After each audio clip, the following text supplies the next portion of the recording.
মানুষের দোষ, গুণ, অবস্থা, সংখ্যা, পরিমাণ এগুলো নিয়ে কিন্তু আমরা অনেক আলোচনা করে থাকি। কোনো একটা বস্তুর দোষগুণ নিয়েও আমরা আলোচনা করি।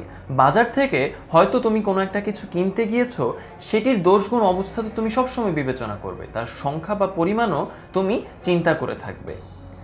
তাহলে আমরা কোনো একটা বাক্যে যদি এই দোষ, গুণ, অবস্থার সংখ্যা, পরিমাণ দেখতে পাই, তাকে আমরা কোন ধরনের পদ হিসেবে চিহ্নিত করব?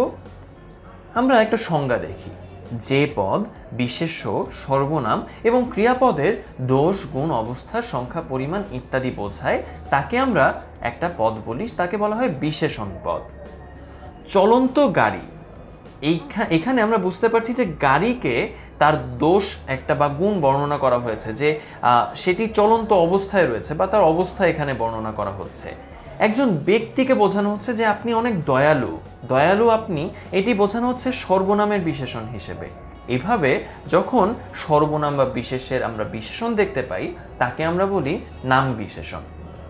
কখনো কখনো আমরা এই বিশেষ্য বা সর্বনাম ছাড়াও অন্য কোনো পদের বিশেষণও দেখতে পেয়ে থাকি, একে বলা হয় ভাব বিশেষণ।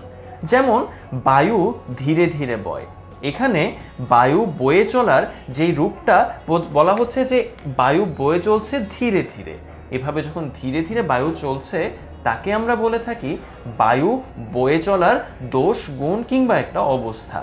এভাবে যখন ক্রিয়া একটা বিশেষণ আমরা দেখতে পাচ্ছি, সেটিকে আমরা বলে থাকবো ভাব বিশেষণ।